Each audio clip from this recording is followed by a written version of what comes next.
Un projet réussi est le résultat des efforts de plusieurs outils et la participation de plusieurs intelligences. Un outil n'est performant que lorsqu'il est bien exploité. C'est-à-dire, choisissez un outil qui correspond aux objectifs spécifiques et qui correspond aussi à la nature de votre projet et encore mieux, un outil qui vous correspond, c'est-à-dire qui correspond à vos préférences et qui vous permettrait de travailler tranquillement et dans un état d'esprit bien apaisé pour que vous puissiez atteindre les objectifs bien spécifiques. Comme on le dit toujours, si vous faites un travail avec passion, vous allez atteindre les résultats escomptés. Et donc, choisissez un outil qu'il vous faut et un endroit qu'il vous faut pour que vous puissiez travailler sur votre projet. Et donc, ainsi, vous allez atteindre un objectif que vous êtes fixé et les résultats seront vraiment relevés. Alors nous, aujourd'hui, en fait, nous sommes venus avec une liste des outils qui vous permettent de travailler mieux et d'atteindre vraiment le résultat par rapport à ce que vous allez utiliser. Le comportement de notre discours, c'est quoi? Vous aurez droit à une étape qui sera secondée avec un outil spécifique. Parce que comme vous le savez certainement, un projet, c'est l'ensemble de plusieurs étapes. Et donc, chaque étape a besoin d'un outil adéquat pour que vous puissiez atteindre le résultat escompté.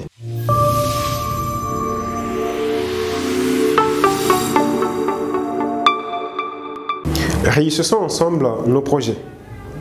La première étape de votre projet, c'est quoi? C'est la planification et la gestion de ce dernier.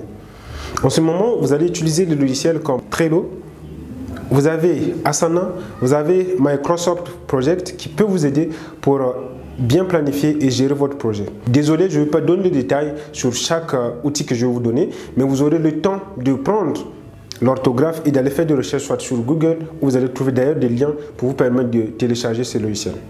La deuxième étape, c'est quoi? C'est la collecte et l'analyse des données. Parce que vous devez avoir des données pour que votre projet puisse être solide, pour que vous puissiez vous sentir à l'aise quand vous allez rédiger votre projet. Si vous n'avez pas de données, votre projet peut être rédigé à la déroute et ne pas être vraiment spécifique pour ne pas atteindre aussi à la fin les objectifs souhaités. En ce moment-là, pour la collecte des données, qu'est-ce que vous allez utiliser? Vous avez l'outil d'ailleurs comme SurveyMonkey, vous avez Google Analytics, qui vont vous aider à collecter et à faire l'analyse des données. La troisième étape, c'est quoi? C'est la communication et la collaboration. Vous allez travailler forcément avec des gens qui vont faire partie prenante de votre projet. Et donc, vous avez besoin de communiquer et de collaborer avec ces personnes-là. En ce moment, vous utilisez les outils comme Slack, vous avez Google Workspace, vous pouvez aussi utiliser Microsoft Teams. Et s'il faut aller plus loin, vous pouvez aussi avoir la possibilité d'exploiter Zoom qui vous aide à être en réunion. Et d'ailleurs, il y a du même moment Google Meet qui est là pour être en réunion et faire des échanges des fichiers et des documents comme il se doit. Quatrième étape, vous avez besoin de brainstorming et de la conservation peut-être de le partage des données. Le brainstorming, c'est un moment qui va vous permettre d'être en réunion avec un thème bien spécifique pour que vous puissiez bien gérer votre projet, pour que vous puissiez bien savoir rédiger votre projet. Je vais vous donner un exemple. Si aujourd'hui je décide, par exemple, de passer à la rédaction du contexte justificatif de mon projet, qu'est-ce que je vais faire? Je vais faire appel à certaines personnes qui vont travailler ensemble avec moi. Alors, en ce moment-là, je peux utiliser des outils comme Evernote pour prendre des notes. Vous pouvez utiliser aussi des outils comme Xmind qui vont vous aider à faire la prise des notes. Maintenant, pour ce qui est de la documentation ou des fichiers que vous allez conserver ou peut-être partager, vous pouvez utiliser Google Drive, vous pouvez utiliser Dropbox. Tout cela va vous aider à bien conserver vos données et donc les fichiers que vous allez exploiter pour bien monter votre projet. Continuons donc avec la cinquième étape. C'est des étapes vraiment très essentielles aussi. Même si les étapes qu'on a vues, c'était beaucoup essentiel, mais ici aussi c'est très important. Alors la cinquième étape, c'est quoi? C'est le prototypage et la conception. Parce que vous avez rédigé, là nous sommes donc dans un projet peut-être plus pratique et donc nous devons faire le prototypage et la conception. En ce moment-là, vous avez des outils que vous pouvez utiliser comme Canva, vous avez l'outil Balsamiq, vous avez Figma. Ce sont des outils qui vous aident à conceptualiser ce que vous avez rédigé. Par exemple, si vous êtes dans le domaine des applications, en ce moment ici, vous devez passer à la matérialisation première de votre application. Et même si vous n'êtes pas dans des applications, vous avez la possibilité de tester votre produit ou votre projet avant que vous puissiez passer au lancement concret. Ça peut être des sondages, ça peut être autre chose que vous pouvez mener. La sixième étape, c'est quoi?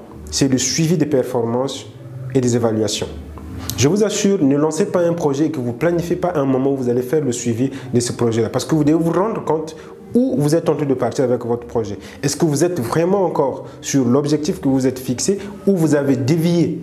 Et donc, c'est le suivi qui va vous aider pour aller dans le bon sens. En ce moment-là, qu'est-ce que vous pouvez utiliser? Nous avons le tableau de bord project qu'on peut exploiter et le plus souvent, il y a aussi les arbres d'évaluation qu'on utilise. Alors, parmi ces arbres, nous avons l'arbre à faiblesse et l'arbre à force. C'est des outils qu'on trouve un peu passer par là. Maintenant, si vous avez des difficultés, n'hésitez surtout pas de nous contacter. On va faire de notre mieux pour être en partie avec vous et donc vous donner davantage des idées, comment exploiter par exemple et bien mener vos projets.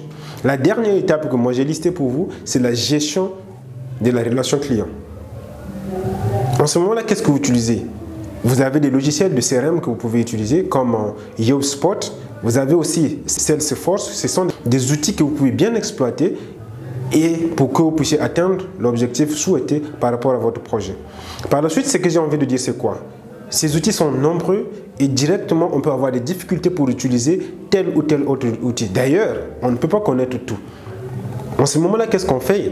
Prenez le temps d'aller sur des logiciels ou des sites qu'il faut pour apprendre comment exploiter un outil. Ou peut-être que si vous connaissez des gens qui exploitent ça mieux, allez auprès de ces personnes-là, apprenez les outils avant de les exploiter. Parce que si vous ne savez pas, par exemple sur l'analyse des données, si vous ne connaissez pas analyser les données, vous pouvez avoir des résultats qui sont contraires de ce qui devait être vraiment les vrais résultats. Donc prenez le temps, si vous ne connaissez pas, d'apprendre ces outils-là pour que ça puisse vraiment vous permettre d'atteindre les objectifs escomptés à la fin par rapport à votre projet.